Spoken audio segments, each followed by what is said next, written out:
Jemaat yang dikasihi oleh Tuhan, pada Minggu Prapaskah ini, mari kita akan melanjutkan bahasan kita, yaitu tentang Katekismus Heidelberg minggu yang ke-12.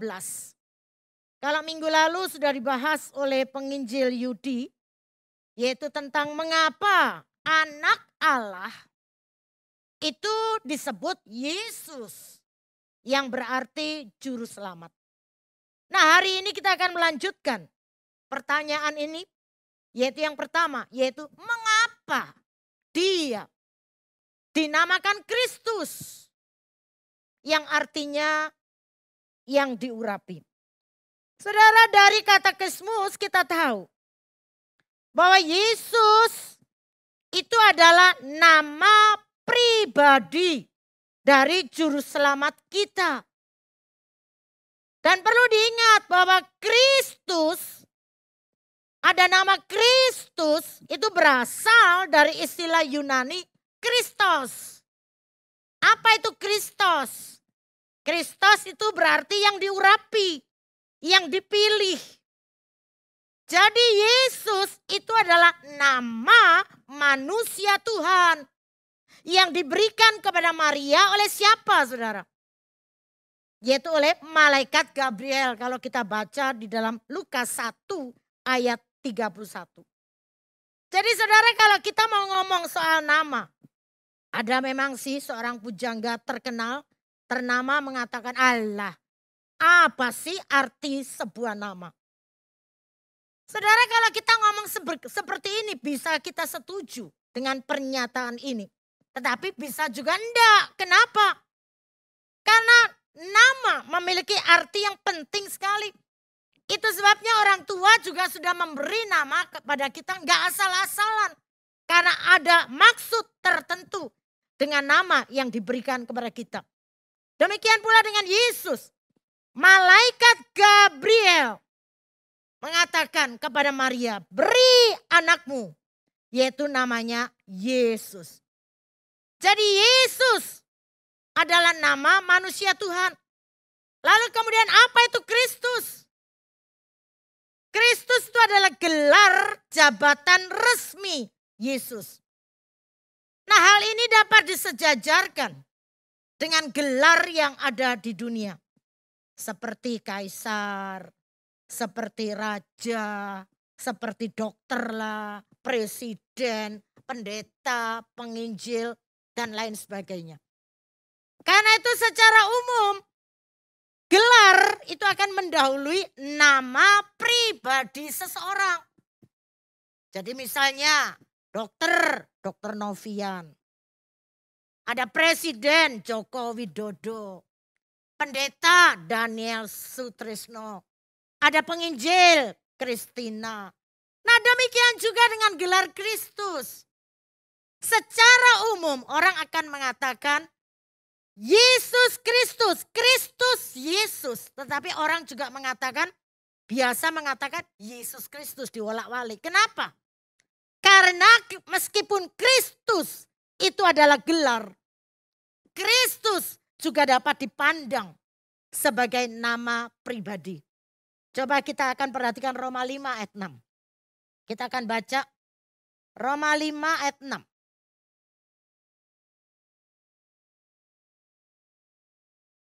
Di sana dikatakan bagaimana? Mari kita akan baca bersama. Karena Kristus, orang-orang durhaka.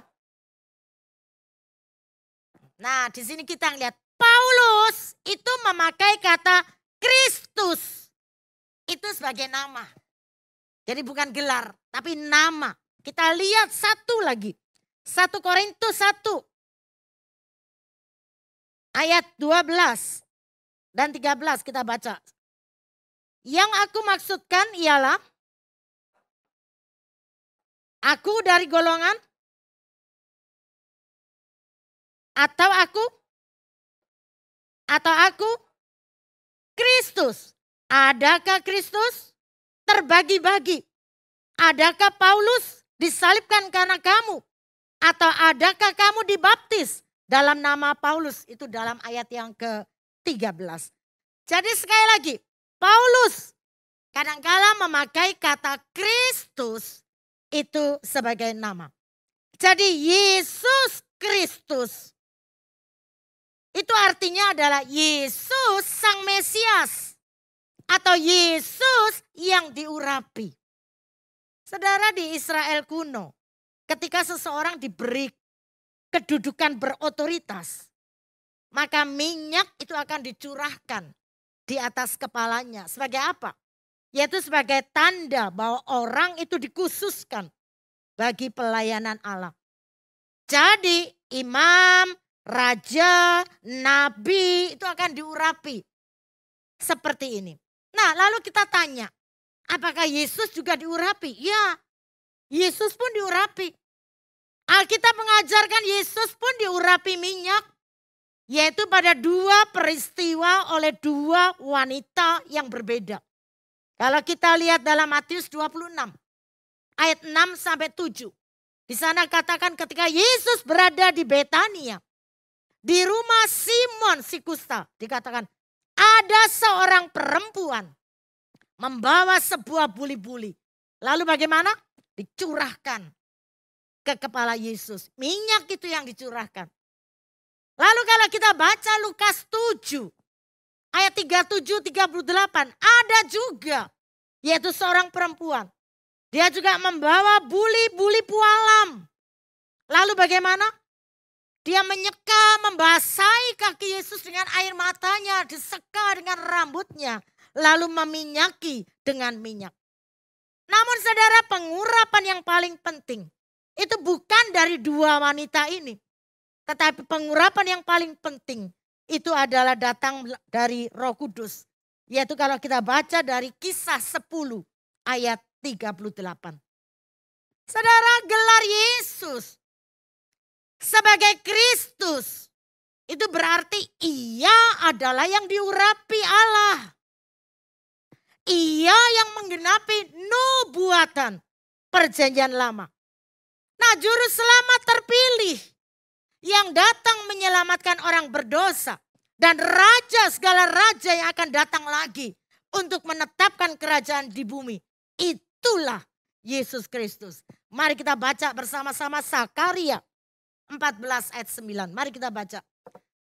Maka Tuhan atas, pada waktu itu Tuhan adalah satu-satunya. Dan namanya satu-satunya. Jadi saudara, ketika kita mengaku Yesus adalah pribadi yang diurapi oleh Allah menjadi perantara bagi kita, maka kita harus menggunakan nama dan jabatannya secara benar. Kita tidak hanya mengetahui nama juru selamat kita, tetapi kita juga harus mengerti arti namanya. Dialah yang memulihkan kembali, yaitu hubungan kita dengan Allah. Sehingga kita pun dapat menikmati kembali kekuatannya, berkat-berkatnya yang berkelimpahan secara kekal. Karena itu saudara, saya ingin katakan pujilah nama Yesus selalu. Saudara, selain itu ada 3 jabatan Kristus yang dipanggilnya. Jabatan Kristus itu adalah sebagai nabi, sebagai imam, dan juga sebagai raja. Dia adalah sudah menjadi nabi. Menjadi nabi, Tuhan Yesus menyatakan siapa Allah. Dan dia juga menyatakan apa sih kehendak Allah bagi kita. Itulah tugasnya sebagai seorang nabi. Dan ini selaras dengan tugas para nabi yang ada di dalam perjanjian lama. Kita melihat para nabi dalam perjanjian lama. Itu merupakan penyambung lidah Allah. Mereka memberitahu umat Allah. Siapa itu Allah? Dan sebetulnya apa yang dikehendaki Allah bagi umatnya. Itu sebabnya kita bisa melihat Musa. Musa itu sebagai nabi melakukan banyak mujizat. Yaitu termasuk membelah Laut Merah. Bukan cuma Musa, Nabi Elia juga melakukan mujizat. Yaitu ketika ia memanggil turun api dari surga untuk membakar habis persembahan hewan kurban. Bukan cuma Nabi Elia, Nabi Elisa. Dia juga melakukan mujizat ketika ia membuat mata kapak bisa mengapung ketika sudah tenggelam. Mengapung di air. Dan Yesus Kristus juga kita tahu dia melakukan banyak mujizat dan penyembuhan-penyembuhan di dalam kitab Injil yang ada. Itulah sebabnya Yesus Kristus menyandang jabatan yaitu sebagai nabi. Bukan itu saja, dia juga hidup sebagai seorang imam. Saudara, Tuhan Yesus sebagai imam itu berbeda banget dengan para imam yang ada di perjanjian lama. Kalau imam-imam di perjanjian lama, mereka itu harus mempersembahkan korban bahkan berkali-kali untuk mempersembahkan korban. Untuk apa? Juga mempersembahkan korban untuk dirinya sendiri. Kenapa para imam mempersembahkan korban untuk dirinya sendiri? Karena mereka juga adalah orang yang berdosa. Tapi Tuhan Yesus beda. Tuhan tidak perlu mempersembahkan korban untuk dirinya sendiri. Kenapa?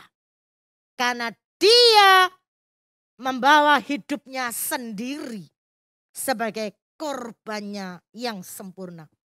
Dia membawa hidupnya sendiri sebagai korban, yaitu kepada Allah. Bukan itu saja, sebagai imam yang kita tahu adalah Tuhan Yesus sangat dahsyat sekali. Bukan hanya mempersembahkan korban bagi kita, tetapi dia juga menaikkan doa syafaat bagi kita.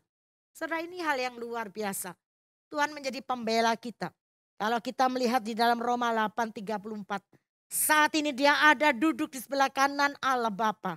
Kenapa? Dia menjadi pembela bagi kita. Dialah imam kita.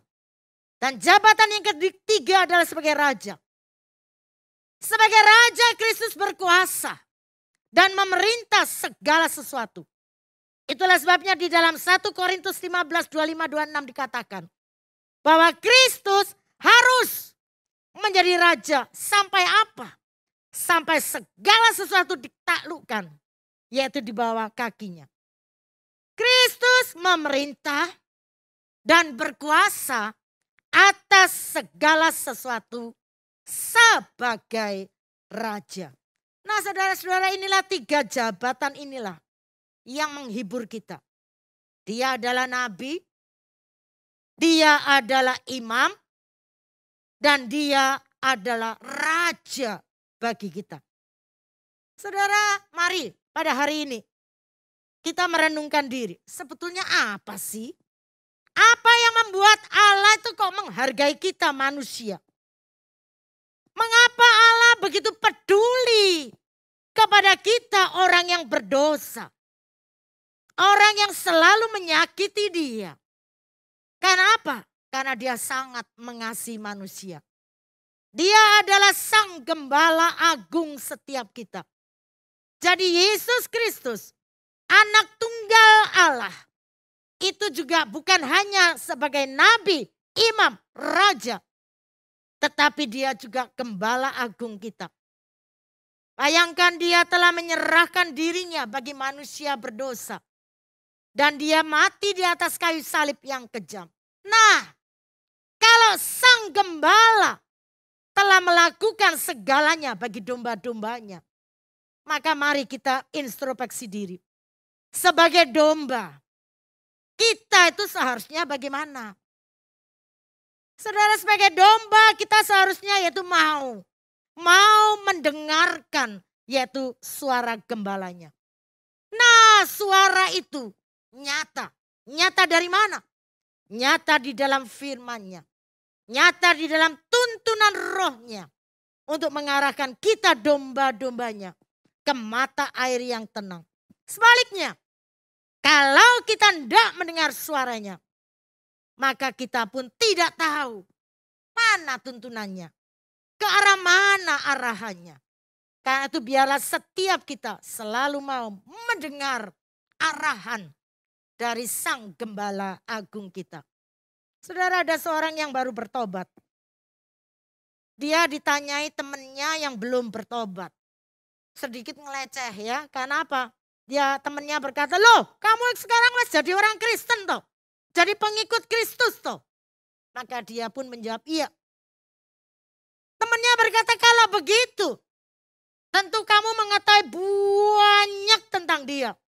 Misalnya di negara mana dia dilahirkan, usia berapa dia meninggal, apa itu yang disebut anugerah, apa itu yang disebut karunia dan macam-macam. Lalu dia berkata, ora gak ngerti aku ya. Aku masih belum nyocok, tapi aku akan belajar. Lah kalau kamu belum nyocok, ngapain kalau kamu garo apa-apa? Kok sudah menjadi Kristen? Maka kemudian dia berkata, kamu memang benar. Aku jadinya malu karena sedikit pengetahuanku. Tetapi sekurang-kurangnya aku tahu hal ini. Lihat, 3 tahun yang lalu, sopo aku ini? Aku adalah seorang pemabuk. Aku ini jarang sekali pulang ke rumah. Aku gak pernah peluk anak-anakku. Utangku banyak. Keluargaku wedi malam kalau aku pulang ke rumah. Ngapain? Karena barang-barang di rumah tak doli semua. Tapi sekarang aku beda. Ya dia katakan, sekarang aku beda. Ketika aku mengenal kasih Kristus, aku gak minum lagi. Hutang-hutangku wes tak lunasi. Anak-anakku senang nunggu-nunggu aku pulang ke rumah setiap sore.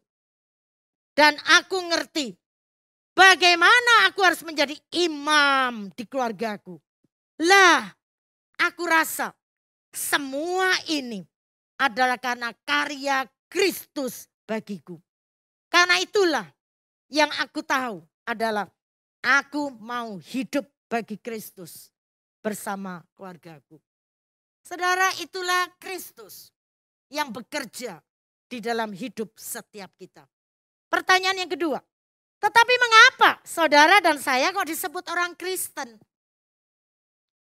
Saudara seorang penulis, bahkan pengkhotbah, dan salah satu pemimpin Kristen dunia yang sangat terkenal, yaitu John Stott, memaparkan bahwa ada 3 alasan utama orang itu menjadi Kristen. Ya coba mungkin di antara 3 ini adakah kita di dalamnya. Dia mengatakan alasan orang menjadi Kristen itu 1. Karena sejak kecil sudah jadi Kristen. Dalam arti apa? Lahir dari keluarga Kristen. Papa mamae Kristen. Engkong emae seorang Kristen. Dan sejak kecil sudah mengenal gereja karena dibawa kemana? Nah, dibawa ke sekolah minggu. Lalu sekolah pun di sekolah non di sekolah Kristen. Akhirnya dikatakan jadilah aku Kristen. Itu alasan utama orang menjadi Kristen. Yang kedua, jadi Kristen karena apa? Bertobat dalam sebuah acara KKR. Orang jadi Kristen. Ada orang yang mengatakan, oh enggak, aku diinjili koncoku. Sehingga aku percaya. Bahkan ada yang ngomong, enggak, aku didorong-dorong temanku. Supaya aku percaya. Lalu benar, aku nang gereja. Lalu aku pun dibaptiskan. Dan aku jadi Kristen. Ada yang ketiga alasannya. Yaitu ada kaitannya dengan fenomena kekristenan yang lagi in di Indonesia saat ini. Yaitu kekristenan yang menganut paham teologi sukses. Penganjur ajaran ini mengajarkan, lo melo Tuhan. Sukses kamu segala-galanya. Kamu akan menjadi orang Kristen yang sogeh, berkecukupan, nyaman hidupmu. Karena semuanya berasal dari Tuhan. Makanya aku terus jadi Kristen karena aku mau mengikuti semua itu. Nah sekarang setiap kita menyebut diri orang Kristen. Kok Gunsun menyebut orang Kristen? Sekarang mari jawab sendiri-sendiri. Mengapa kok saya ini menjadi Kristen? Nanti jawabannya nanti saya mau tanya ya.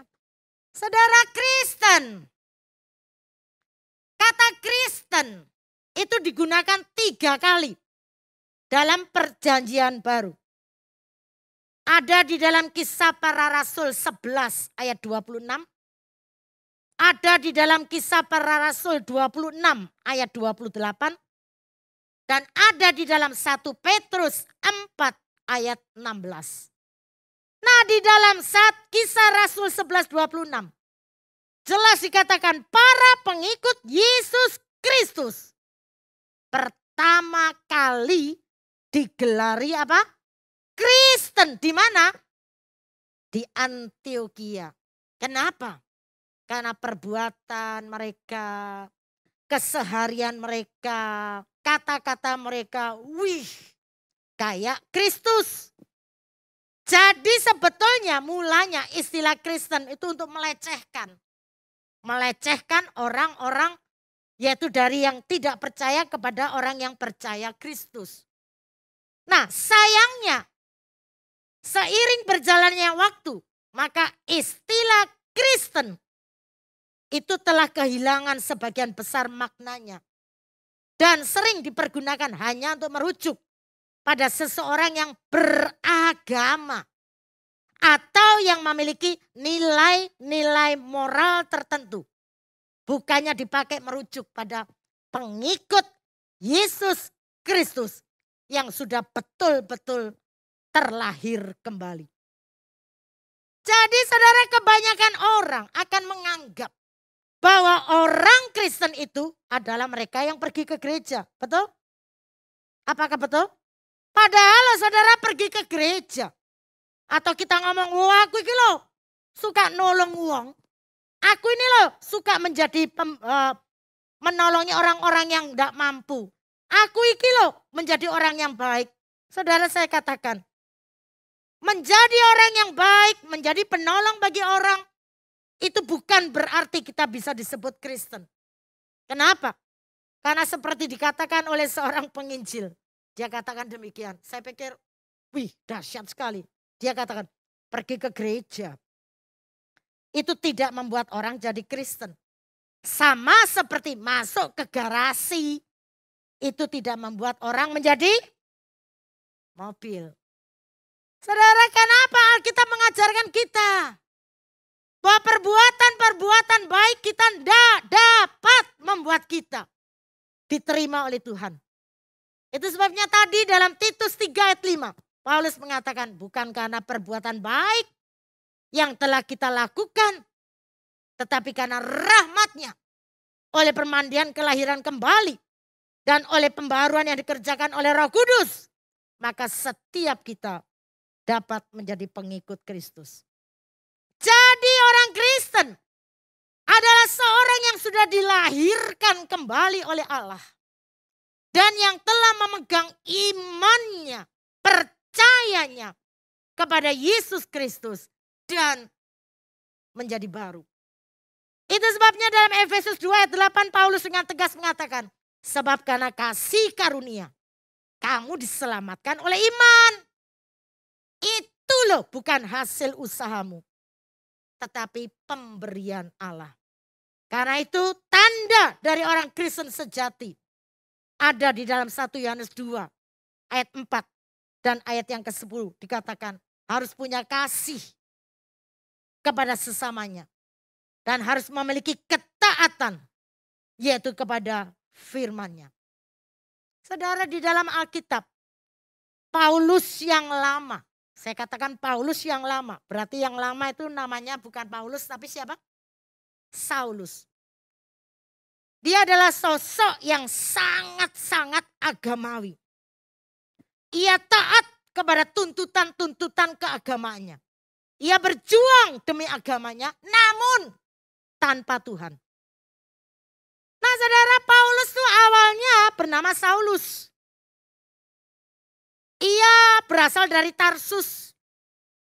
Paulus hidup sebagai seorang Farisi di bawah didikan guru yang dahsyat sekali, pintar sekali. Yaitu Profesor Gamaliel. Nah sebelum dipakai Tuhan untuk menjadi rasulnya. Ia adalah orang yang sangat fanatik dengan agama. Artinya apa? Dalam hal hukum Taurat. Wah, kemampuan Paulus gak bisa diragukan lagi. Dan banyak orang mengenal Saulus itu sebagai seorang pribadi yang bengis, yang jahat, dan suka menganiaya jemaat. Salah satunya siapa yang dianiaya sampai mati? Stefanus.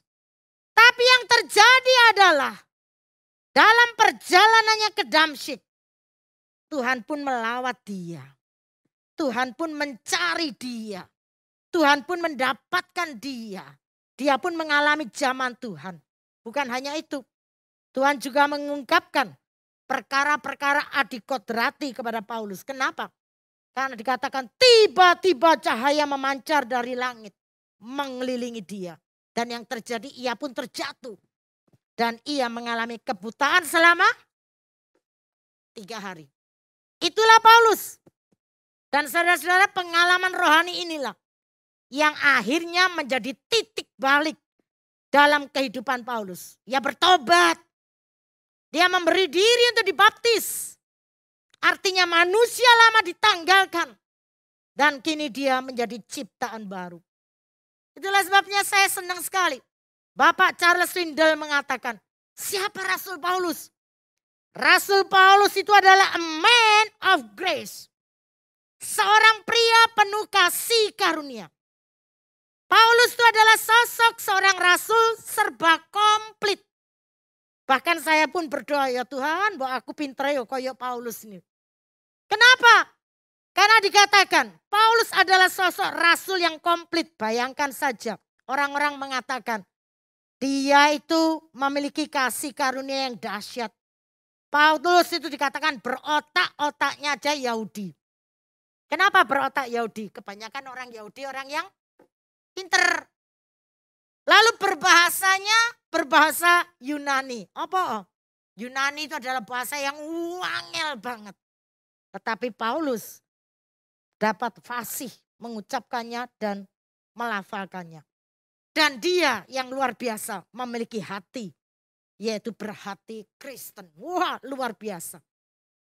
Itulah sebabnya saudara-saudara yang kasih Tuhan. Saya mau katakan, melalui kehidupan Paulus, hidup Kristen, saya ingatkan tidak selamanya penuh dengan lancar-lancar jaya ya. Akan damai sejahtera. Hidup Kristen itu tidak selamanya penuh dengan sukacita dan ketenangan. Tetapi Alkitab juga mengingatkan bahwa hidup Kristen itu adalah hidup yang amat sangat berbahaya. Kenapa? Bukankah firman Tuhan tuliskan hidup kita itu bagaikan domba di mana? Wih, di tengah-tengah serigala. Dan lawan kita si iblis, wah selalu gak diem. Selalu mau mengaum-ngaum dan menelan kita. Namun kita sebagai orang yang telah ditebus oleh darahnya. Kita juga harus menyadari akan janji-janjinya. Bahwa dia adalah gembala yang baik bagi hidup kita.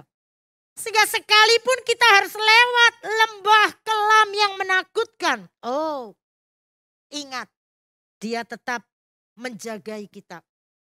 Ingat firman Tuhan tadi, dia duduk di sebelah kanan Allah. Menjadi pembela bagi kita. Dia melindungi kita. Karena itu percayalah. Hidup Kristen adalah hidup yang sangat menarik. Sangat menarik untuk dijalani. Artinya apa? Di satu sisi kita terancam. Tetapi di sisi yang lain, oh kita mendapatkan pembelaan dan perlindungan dari Allah. Karena itu saudara, sebagai orang percaya Kristus, sebagai orang Kristen, bagaimana kita harus menunjukkan cara hidup kita. Saudara, sedikitnya harus ada 3 dampak melalui kehidupan kita yang harus kita nampakkan. Yaitu yang pertama, dampak yang harus keluar, kita harus menjadi garam. Selalu digembar-gemborkan di dalam Matius 5:13. Kamu itu garam dunia. Jadilah garam. Ingat kalau garam itu menjadi tawar, dengan apa ya diasinkan? Wes gak ono lagi gunanya. Selain apa? Dibuang dan diinjak orang. Saudara-saudara, kita ini harus menggarami lingkungan di mana kita berada. Artinya kita harus membawa pengaruh yang positif kepada lingkungan kita.